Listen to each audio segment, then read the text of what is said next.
Bueno, gracias a todos por estar acá. Sé que genética es un tema que a veces es un tedio, aburre, es difícil.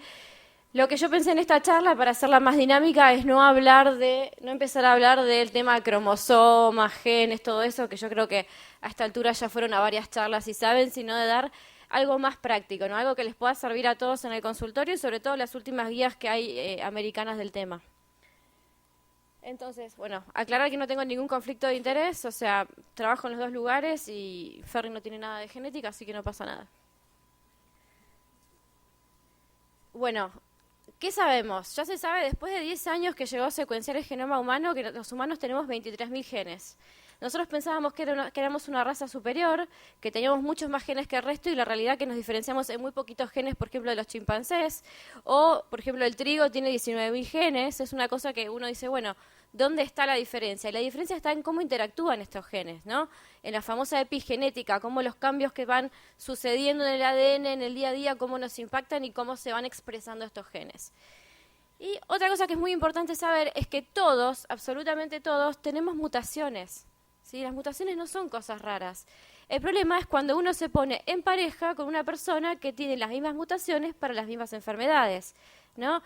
Y dependiendo de la tasa de portación de esas mutaciones va a ser la probabilidad de que nos pongamos en pareja con una persona que tenga la misma mutación que nosotros. De ahí derivan las guías, de pensar cuáles son las mutaciones más frecuentes y cuál es la posibilidad de que nos crucemos, cuáles van a ser las enfermedades que vamos a estudiar. Por ejemplo, el 5% de las parejas se estima que son portadores de la misma mutación. ¿Y qué pasa? ¿Por qué el 5% de las parejas no tienen chiquitos afectados? Y porque la mayoría de las mutaciones son recesivas. En cada embarazo voy a tener un 25% de chances de tener un chiquito afectado. ¿Sí? ¿Se entiende hasta ahí? O sea, es el 5% de todos los que estamos acá, que seremos 100 personas. Suponete que somos todos parejas, van a haber 50 parejas, un 2,5 va a estar afectado, van a tener las mismas mutaciones. Y esas personas van a tener un 25% de chances de tener un chiquito afectado cada vez que busquen. ¿Cuál es el otro problema? Es que como las personas cuando tenemos una mutación no tenemos nada que nos marque que tenemos esa mutación, las parejas se enteran cuando tienen un hijo afectado o cuando hay un familiar afectado en la familia. Entonces, de ahí viene el planteo de decir, bueno, ¿realmente se justifica aplicar un método de screening a la población para determinar cuáles son las mutaciones más frecuentes? ¿Sí o no? Lo tenemos que hacer y eso va a depender de la política de Estado de cada país. En Estados Unidos y en Europa hay políticas de screening de genética, acá todavía no tenemos.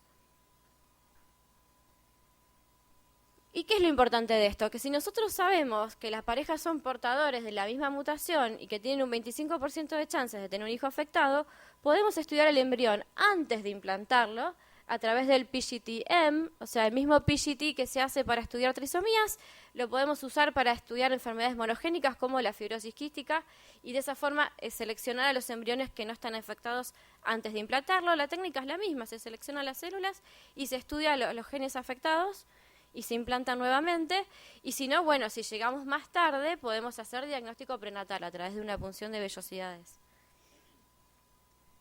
Y además, no nos olvidemos que hay muchas enfermedades que son más frecuentes en determinadas etnias. Entonces, al momento de tener que asesorar a los pacientes que tenemos enfrente, no es lo mismo un paciente que es de origen hispano que un paciente que tiene la etnia ashkenazí, que sabemos que tienen una tasa de mutaciones mucho más frecuentes. Entonces uno dice, bueno, ¿a quién le hacemos el test de portación?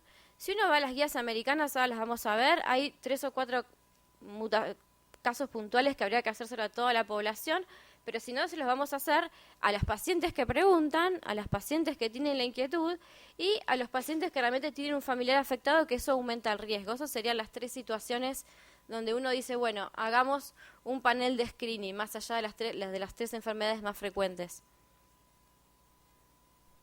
¿Y qué pasa? Esto es algo que vamos a ver ahora en el próximo paper, ¿no? Un test positivo realmente nos confirma que esas personas son portadoras de la mutación, pero un test negativo no lo descarta. Y es ahí donde empiezan los problemas, y es ahí donde empiezan todos los juicios y las demandas cuando nosotros estudiamos a las pacientes con determinadas, depende de lo que uno esté estudiando, va a tener un riesgo residual X. Le decimos a la paciente que el estudio le dio negativo, que se quede tranquila, que no es portador de fibrosis quística, y después nace un chiquito afectado. ¿Por qué? Porque todas las enfermedades, todos los diagnósticos de mutaciones tienen un riesgo residual. No hay ningún tipo de estudio que me dé un 100% de detección, salvo que uno haga una secuenciación. Pero la secuenciación, ¿qué quiere decir la secuenciación? Yo agarro el gen de la fibrosis quística y estudio todas las letras, o sea, veo todos los genes. ¿Y cuál es el problema de eso? El costo, y además que después vamos a encontrar mutaciones que todavía no sabemos si tienen significado clínico. Hay 1.700 mutaciones descriptas, pero también pueden haber mutaciones nuevas que todavía no las conocemos hasta que no aparezca una persona afectada. Entonces, secuenciar tiene su lado negativo también. Bueno, esto fue uno de los primeros papers del Colegio Americano de Ginecología y Obstetricia. En Estados Unidos, cuando apareció hace 3 o 4 años todo el boom de estudios genéticos, y cuando se empezaron a estudiar en pacientes ginecológicas, ya sea por tema oncológico o por tema de fertilidad, se armó una gran discusión entre el Colegio Americano de Ginecología y Obstetricia y el Colegio Americano de Genética Médica, de quienes deberían asesorar a los pacientes. Y el Colegio de Ginecología y Obstetricia lo que quiere es que los ginecólogos nos capacitemos en el asesoramiento básico de las pacientes, que podamos tener una charla en el consultorio y que si la cuestión se nos va de las manos, recién ahí lo derivemos al genetista. Por eso hace todas estas normas y todos estos papers, para tratar de aclarar un poco la situación y sobre todo para validar y dar un refuerzo legal al ginecólogo que asesora en el consultorio. Bueno, básicamente lo que dice el abstract es eso, que se juntan todos para tratar de capacitar a los ginecólogos para que hagan la consulta en el consultorio y no tengan que derivar a todos sus pacientes al genetista. Y después sacan este paper también del año 2017, donde dice, bueno, que tenemos que hacer un screening de portadores, un carrier screening. ¿A quién se lo hacemos? ¿Cómo lo hacemos? ¿Qué tenemos que saber? ¿Qué conceptos tenemos que entender? Que a mí me parece que esto son conceptos claros que si ustedes se los llevan a su consultorio van a poder entender mucho de los informes de genética que les lleguen. Por ejemplo, el riesgo a priori es el riesgo que tiene una persona de tener una mutación antes de estudiarla, ¿sí?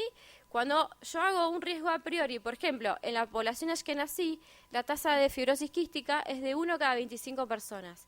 Entonces, si yo estoy hablando con una persona, con una paciente que es de etnia ashkenazí, le voy a decir que su riesgo a priori, sin evaluarla, va a ser de un caso cada 25. En la etnia hispánica es aproximadamente 1 en 120. O sea, ¿cómo vamos a ir modificando este riesgo a priori según a la persona que tenemos enfrente? Después hablamos de carrier screening, o sea, el test de screening de portador. Y básicamente se trata de hacer una prueba de detección masiva para la población para tratar de identificar una determinada cantidad de mutaciones de una enfermedad. Por eso se dice que es un screening, porque se trata de que sea barato, de que sea accesible y de que se pueda aplicar a toda la población. Bueno, consanguinidad sabemos cuando hay en la familia, cuando las parejas tienen algún antecedente de algún primo o tío que son hermanos o parientes. Test diagnóstico. Una vez que tenemos un estudio de probabilidad, tengo que confirmarlo con un estudio de certeza. Ese es el test diagnóstico. Y conceptos que me parecen muy importantes son los de valor predictivo negativo y valor predictivo positivo. Siempre que uno habla de un screening, yo en mi práctica diaria me dedico mucho a hacer screening de primer trimestre en la Suizo, y siempre tenemos que hablar de cuál es el valor predictivo negativo. O sea, cuando yo tengo un test negativo, ¿cuál es la probabilidad de que ese test sea verdaderamente negativo? ¿No? Y cuando tengo un test positivo, ¿cuál es la probabilidad de que ese test sea verdaderamente positivo?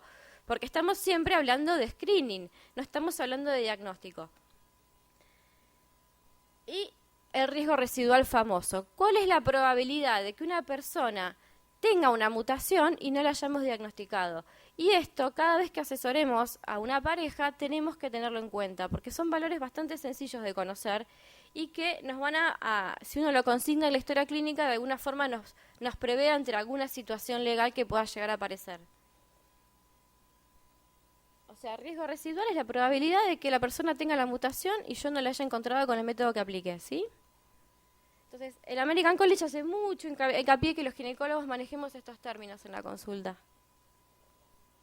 Y vamos a hablar un poquito de las enfermedades más frecuentes, que son las que ustedes piden seguramente a las parejas cuando van a un asesoramiento por fertilidad. La fibrosis quística, que sabemos que ha traído muchas demandas en Argentina, en nuestro país, en los diferentes centros de fertilidad, y siempre uno se plantea cuál es el panel indicado para nuestra población. La realidad es que tanto en el Centro Nacional de Genética como en el Garran, que son lugares de referencia que atienden pacientes con fibrosis quística, todavía no tienen una estadística de cuáles son las mutaciones más frecuentes en nuestro país. Entonces, ¿nosotros qué deberíamos hacer? Y al no tener esa información, digo, bueno, vamos a captar la información del público americano, que de alguna forma es bastante parecido a la población de Buenos Aires, y lo que recomienda el Colegio Americano es hacer el panel de 23 mutaciones, ¿sí? No recomiendan hacer el test, la secuenciación de todo el gen, porque no es costo efectivo y porque no sería un screening.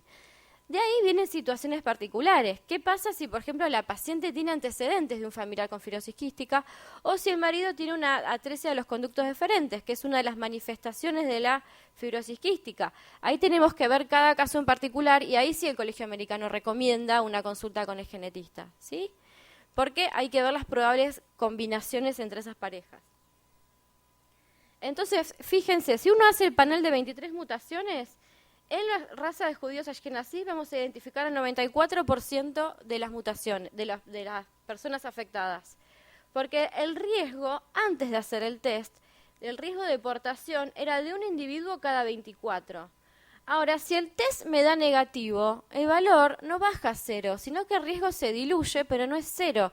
Y pasa a ser el riesgo de deportación 1 en 380. ¿Sí? Esto quiere decir que hay un riesgo residual. ¿Sí? Nunca vamos a tener el estudio completo haciendo un panel de 23 mutaciones. Cuando lo hacemos, los pacientes tienen que saberlo, que el riesgo bajó, pero que no es 0. Fijémonos en la población blanca no hispánica. La tasa de detección con el panel de 23 mutaciones es un 88%, el riesgo de ser portadores de 1 en 25 y después baja a 1 en 200. O sea que el riesgo nunca es 0. ¿Por qué? Porque existen más de 1.700 mutaciones, nosotros estudiamos las 23 más frecuentes. ¿Y a quién vamos a secuenciar? Y vamos a secuenciar a los pacientes que están afectados, a los pacientes que tuvieron un chiquito afectado, o cuando tenemos una sospecha muy alta de que la paciente puede ser portadora y hacemos un panel de mutaciones, de 23 mutaciones y no encontramos nada. Esos serían los únicos casos que el American College recomienda secuenciar. Atrofia muscular espinal, también, causa de demanda.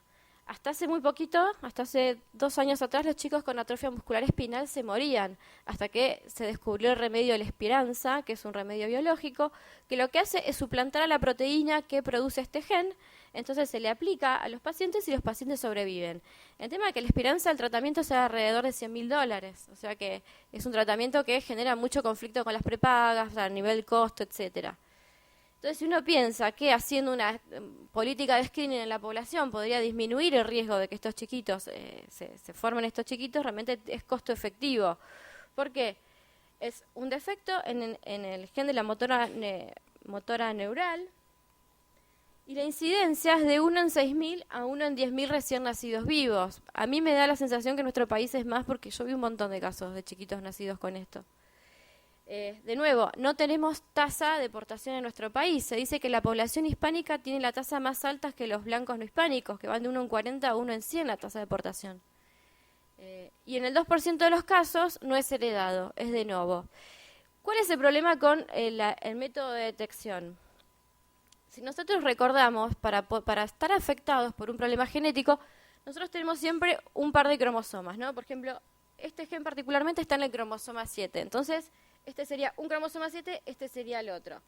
Si yo soy un individuo normal, tengo los 2 genes normales. Si soy un individuo carrier, o sea, si soy un portador, voy a tener un gen afectado y el otro normal. Y si estoy afectado, tengo los 2 genes afectados. ¿Qué pasa? Como en genética nada es perfecto, se puede dar el caso de que yo tenga el gen duplicado en uno de los cromosomas y en el otro esté afectado. Como el método que yo utilizo para detectar el estado de deportación se llama PCR cuantitativa, que me mide cantidad de ADN en la persona, este caso no lo va a detectar, ¿sí? Lo va a detectar como normal porque tiene los 2 genes. Lo que pasa es que él es un portador porque lo tiene. Cuando yo transmita, si transmito esta cromátide al feto va a estar afectado, o sea, se junta con otra persona afectada, va a estar afectado. Entonces, esto hace que el screening de portador tenga un 2% de screening normal en personas que pueden ser portadoras. Y esto es el famoso riesgo residual que hablamos. Entonces, si yo tengo una pareja enfrente que los dos tienen un test negativo para atrofia muscular espinal, yo con la técnica de PCR, que es la que se usa habitualmente, yo debería decirles, está todo bien, pero no te olvides que hay un 2% de riesgo residual que hasta el momento no tenemos la forma de diagnosticarlo, ¿sí? Eso sería el mensaje correcto a los pacientes. Bueno, las hemoglobinopatías, de las cuales nosotros en nuestro país, como somos la mayoría descendientes de la cuenca del Mediterráneo, hay mucha talasemia minor en nuestro país. Es muy fácil de diagnosticarlo. Es con un hemograma y cuando vemos que la paciente está anémica, que el volumen corpuscular medio está bajo, le tengo que pedir una electroforesis de hemoglobina, ¿sí? Que es un estudio simple que lo ocurre en todas las prepagas y ahí puedo sospechar una talasemia minor. Si la paciente, que es más frecuente en mujeres, tiene una talasemia minor, voy a pedirle lo mismo al marido. No necesito un estudio genético muy sofisticado. Es simplemente un hemograma con valores de hemoglobina corpuscular media. Si los dos tienen talasemia minor, ahí sí consultan con el genetista, ¿sí? Porque ahí sí tendríamos que estudiarlo. ¿Por qué? Porque yo, si tengo talasemia, la forma menor de la talasemia, mi fenotipo va a ser normal, voy a tener un poco de anemia y nada más. Pero si se juntan dos afectados, se va a dar la talasemia mayor, que es una complicación en los chiquitos muy grave, que les genera muchas hemorragias, hay que transfundirlos. Es una enfermedad muy grave y que no vive más de 10 o 12 años hasta el momento. Y lo otro que siempre hablamos es la fragilidad del X, ¿no? Se estima que hoy en día 1 de cada 60 recién nacidos tiene alguna forma de autismo, ¿sí? Y todavía no lo podemos diagnosticar prenatalmente. Es una de las enfermedades más frecuentes, todos los trastornos del espectro autista. Entonces, cuando hay un chiquito con autismo, una de las cosas que se hace es pedirle el gen de fragilidad del X, porque es la causa más frecuente de retraso madurativo en los recién nacidos. Entonces, si la paciente tiene un chiquito afectado o un hermano afectado, lo que sea, si yo tengo sospecha de que puedo encontrar algo, deberíamos pedirle el triplete de nucleótidos de fragilidad del X. En Estados Unidos, en algunas políticas dicen de hacerlo de rutina y otras políticas dicen que no, que hay que hacerlo en 3 situaciones. Una, cuando hay un chiquito afectado. Otra, cuando la fragilidad del X, ¿qué es lo que sucede en la enfermedad? Si uno va a lo molecular, hay una expansión de tripletes de nucleótidos, algo muy complicado. ¿Se acuerdan de la adenina, citosina, guanina? En un determinado gen es como que eso se altera y se repite muchas veces. Y según la cantidad de veces que se repita, es el porcentaje de afectación de la paciente o del paciente. Cuando la afectada es una mujer, cuando la portadora es una mujer, al momento de reproducirse, esa cuestión de los tripletes se expande y se replica. Si yo, por ejemplo, tengo 20 veces el triplete repetido, cuando yo tenga un hijo, mi hijo va a tener 40 veces el triplete repetido. Y cuantas más veces se repita este triplete, más es la posibilidad de que yo de que tenga un hijo afectado por fragilidad del X. Entonces, ¿cuál es el problema? Cuando una mujer es portadora de una cantidad baja de repeticiones, puede estar afectada por una menopausia precoz. O puede manifestarse por una FSH elevada antes de los 40 años. A esa mujer nosotros deberíamos pedirle fragilidad del X, porque si ella está en un estado de premutación, al momento de reproducirse puede tener un chiquito afectado, porque estos tripletes se expanden, ¿sí? Entonces, ¿cuáles serían las indicaciones concretas? ¿A quién le pediríamos una fragilidad del X? Como dijimos antes, mujeres con historias de chiquitos con retraso madurativo, que no hayan sido correctamente estudiados o que hayan sido estudiados y estén afectados. Mujeres con falla ovárica precoz o con FSH elevada antes de los 40 años. Y esto es lo que les decía, durante la ovogénesis el triplete se expande y una premutada puede expandir y tener un chiquito afectado. Entonces, fíjense, si yo no tengo el triplete repetido 50 veces, estoy en una zona gris. Si lo tengo de 60 a 200 veces, estoy en un periodo de premutación. ¿Y qué pasa con eso? Según la cantidad de veces que tengo triplete repetido, va a ser la probabilidad de que se expanda y de que tenga un chiquito afectado. Este cuadrito que está en el paper ese del American College es muy práctico a la hora de tener que asesorar a una paciente. Si viene la paciente, yo vi Fra X y me dice, estoy premutada y tengo 100 repeticiones o 150. Entonces yo a esa paciente le voy a asesorar, bueno, tenés un 98% de riesgo de tener un chiquito afectado. ¿Sí? Vos no tenés nada, pero tenés el gen afectado, esa es la posibilidad de que se expanda. Bueno, y lo que queda hablar un poco es el tema de la etnia ashkenazí. A veces es muy difícil cuando vienen al consultorio los pacientes hablar de este tema. Muchos están informados, pero algunos no, y cuesta por ahí romper el hielo y ver cómo encaramos el tema, ¿no? Con los pacientes judíos de etnia ashkenazí, porque la mayor parte de las veces no quieren hablar del tema, no les interesa, no les gusta, les duele. Entonces es una consulta bastante difícil. Distinto es cuando ya vienen que hay un chiquito afectado en la familia y vienen a querer saber, entonces ahí es más fácil la consulta. ¿Y por qué? Hay una cuestión que se llama fenómeno fundacional. Como a la gente de la etnia judía las han perseguido durante muchos años, en un momento, en la región que estaba cerca donde está Polonia, que es donde hay más judíos ashkenazí, hubo una matanza tan grande que los que sobrevivieron, de esto hace más o menos 500, 600 años, los que sobrevivieron empezaron a casarse entre ellos. Entonces, las pocas mutaciones que tenían, o las mutaciones que eran más frecuentes en el resto de la población, se empezaron a diseminar. Y eso hizo que aumentara la tasa de mutaciones en esta etnia en particular. Entonces, todas estas enfermedades son muy, muy, muy severas. Son chiquitos que la mayoría están afectados desde el nacimiento, van desde enfermedades neurológicas hasta enfermedades por alteraciones en el depósito de glucógeno. Y realmente, una vez que el chiquito está afectado, son muy difíciles de tratarla, ¿sí? Hay pocas que tienen tratamiento. Entonces, lo ideal es prevenir, que ellos puedan tener su diagnóstico antes de embarazarse o antes de implantarse el embrión. Por ejemplo, Tay-Sachs es una enfermedad neurodegenerativa terrible, ¿sí? Los chiquitos nacen normales, entre comillas, y después van involucionando hasta que prácticamente no se pueden mover. Y no tiene cura. Y fíjense que la tasa de frecuente de deportación va de 1 en 30 a 1 en 300, ¿sí? Entonces, es algo que tenemos que tener en cuenta, que existe y que es muy frecuente en esta etnia y que es bueno estudiarlo. Y lo que dice el American College con respecto a los donantes, lo que ellos recomiendan es hacerle fibrosis quística a todos y después estudios puntuales según la etnia. Ellos no hablan de hacer FRA-X ni de hacer atrofia muscular espinal a todos los donantes, porque no sería costo efectivo. Y para terminar, les cuento este paper que salió en enero de este año, donde se pusieron de acuerdo el Colegio Americano con ACRM para dar un consejo a los ginecólogos que hacen fertilidad de qué hacer y qué no hacer, y vuelven a hablar de lo mismo. Básicamente, este es el cuadrito que cierra el paper. Ellos hablan de fibrosis quística y atrofia muscular espinal a toda la población. Hemoglobinopatías, hacer un hemograma a toda la población y en función de eso ver si avanzamos con los estudios genéticos. Y lo que es FRA-X puntualmente en las mujeres con antecedentes o en mujeres con menopausia precoz. Y el resto de las enfermedades solo en la etnia judío ashkenazí. Así que bueno, esto es un breve resumen de cómo está hoy el panorama de screening en la población de parejas infértiles. Gracias.